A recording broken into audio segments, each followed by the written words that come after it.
Hi, ma'am. Welcome back. You've been gone for one whole week. How do you feel? I'm still a little shaky, but it's my duty to report back as soon as possible.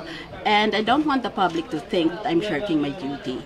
So, my first agenda item this afternoon was to try and make both parties appreciate the insistence by the public on a quick trial. We should not be geeks talking in a certain code among ourselves. Dapat malaman kung ano ang pinag-uusapan namin doon, yun ang gusto ng publiko. Kaya dapat pagbigyan natin din ang publiko dahil hindi lang naman purely judicial. Ang impeachment, it is quasi-judicial and it is quasi-political. Ngayon, ano pa ang kwenta kung tinitelevise at hindi naman nila intindi kung anong pinag-uusapan itong mga ito, ano itong mga Latin na ito, mga cases na ito. Kaya hanggang sa maaari, kako, dapat magtagalog kami, lalo na kung importante na parte ng bista. Right. It seemed like we needed you to call things into order. How do you feel about that? Ay, sanay naman kasi ako, kaya may bentaha ako. Dahil 5 taon naman akong naging RTC judge, kasi alam ang problema natin ganito. Ang abogado, binabayaran per appearance, hindi siya binabayaran ng lump sum. Kung hindi, bawat siya lumitaw sa korte, babayaran siya ng kliyente. Kaya hanggat sa maaari, pag nabayaran siya at nandyan na siya sa korte, magdadrama yan para sa kliyente. Para sabihin ng kliyente, 10,000 binigay ko sa iyo, yun lang, wala kang tinanong, kaya arte ka ng arte. Yun ang magiging sanhi ng pagtatagal ng kaso. Kaya ayaw ko sana mangyari iyon sa aming impeachment. Alam ko naman, kamukha lang ng lahat naman ng practicing lawyers, na some of the things that are said in court are actually just for showmanship. Right. And do you feel like we were wasting a lot of time last week? Did we waste a lot of time last week? We could have hurried up the procedures if the prosecution were more prepared. That's why I asked both parties today to submit a so-called trial brief, which is really an outline of the witnesses and the documents that they will produce, in what order, what are the names of the documents and the witnesses, and what is the purpose of presenting that particular kind of evidence. Dahil kung meron na kaming kopya ng trial brief nila, alam na namin kung anong dapat igigiit namin.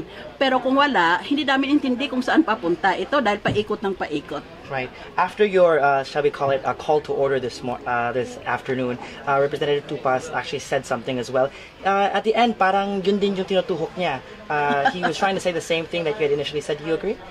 Well, gusto niya, sabi niya, kung pwede daw, liberality.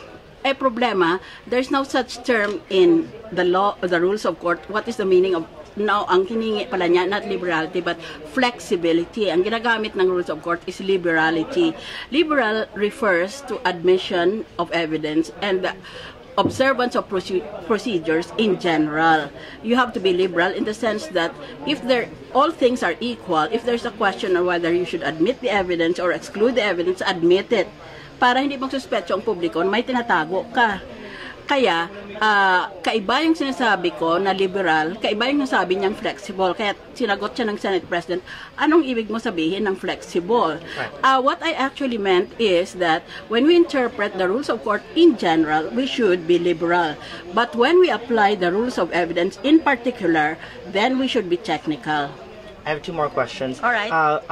One of our thought leaders on Rappler, Attorney Ted De, wrote about we can learn lessons from the Clinton impeachment trial, which lasted only 18 days because they had depositions. Do you think it's something that we can adopt as well? Yeah, we could have adopted deposition. Deposition simply means that you don't bring the witness to court anymore. Instead, you go as the lawyer together with the clerk of the court where the case is being heard, and then with a court stenographer, you take the testimony of the witness. That is called a deposition. And you don't have to present the witness in court anymore.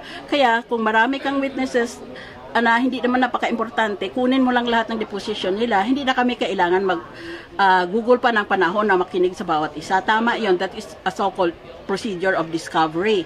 Pero sa Pilipinas, hindi natin madalas ginagawa ayan, at saka it's a little late now dahil nasa gitna na kami ng bista. Depositions are usually taken before the trial. Last question. Now that you're back, what can the public expect from you in your participation? Well, I'll try to hurry up the proceedings.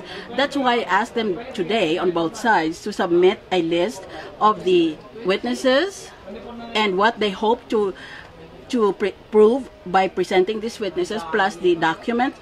Pag ganyan na, alam ko na kung gaano katagal dapat ang bista at kung ilan ang testigo bawat session. Hindi na iisang testigo lang bawat session. For example, if we have a certain number of witnesses and we already know that we want to keep the impeachment trial to only 3 months or just before Holy Week break, for example, then we can divide the time by the number of witnesses and there we get the formula on how many witnesses should be allowed to testify. So you're gonna crack the whip.